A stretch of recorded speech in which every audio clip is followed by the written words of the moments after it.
எனக்கு கால் பண்ணி மோஸ்ட்லி கேட்குற கேள்வி இதுதான்.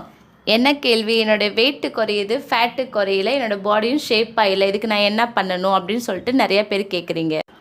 அதை பற்றி தான் இந்த வீடியோவில் ப்ரீஃபாக சொல்ல போகிறேன். மறக்காமல் நம்ம சேனலை சப்ஸ்கிரைப் பண்ணுங்கள், பக்கத்தில் இருக்க பெல் ஐக்கனையும் ப்ரெஸ் பண்ணுங்கள். நீங்கள் வெயிட் லாஸ் பண்ணும்போது ஷேக்கு கூட ஃபைபர், செல்லுலாஸ், செல் ஆக்டிவேட்டர் எடுத்தீங்களா? நீங்கள் எடுத்திருந்தீங்கன்னா உங்களுக்கு ரிசல்ட்ஸ் நல்லா வந்திருக்கும். எப்படி அப்படின்னு நான் சொல்கிறேன். நீங்கள் செல்லுலாஸ் டேப்லெட் எடுத்திருந்தீங்கன்னா உங்கள் வயிற்று பகுதியில் இருக்க ஃபேட்டு எல்லாமே குறைஞ்சிருக்கும். குறையல அப்படின்னு சொல்கிறவங்க எல்லாருமே செல்லுலாஸ் டேப்லெட் எடுத்திருக்க மாட்டீங்க. அதனால தான் உங்களுக்கு ரிசல்ட்ஸ் வரல.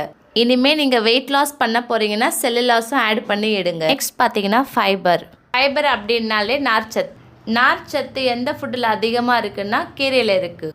நார்ச்சத்து நம்ம உடம்புக்கு ஏன் ரொம்ப முக்கியம் அப்படின்னா வயிற்று பகுதியில் கொழுப்பு சேராமல் பார்த்துக்கும். டெய்லி பேசிஸில் உங்களால் கீரை எடுக்க முடியுமா? எடுக்க முடியாது. அதனால தான் நாங்கள் ஃபைபர் ஆட் பண்ணி எடுக்க சொல்கிறோம். இனிமேல் வெயிட் லாஸ் பண்ண போகிறீங்கன்னா கம்பல்சரி ஃபைபர் ஆட் பண்ணி எடுங்க. Third one, cell activator. இந்த செல் ஆக்டிவேட்டருக்கும் ஃபேட்டை குறையிறதுக்கும் என்ன சம்மந்தம் இருக்குது? நம்ம பாடியில் நிறையா செல்ஸ் இருக்குது. இந்த செல் ஆக்டிவேட்டர் எடுக்கும்போது உங்கள் பாடியில் நல்லா வெயிட் லாஸ் ஆகும். நான் சொன்ன மூணுமே எடுத்து உங்கள் வெயிட் லாஸ் ஜர்னியை ஸ்டார்ட் பண்ணுங்கள். உங்களுக்கு சூப்பராக வெயிட் லாஸ் ரிசல்ட்ஸ் இருக்கும். என்னோட கோச்சிங் மூலிமா நீங்கள் வெயிட் லாஸ் பண்ணணும், வெயிட் கெயின் பண்ணணும்னா ஸ்க்ரீனில் தெரிய இந்த நம்பருக்கு கால் பண்ணுங்கள். நான் உங்களுக்கு ஹெல்ப் பண்ணுறேன்.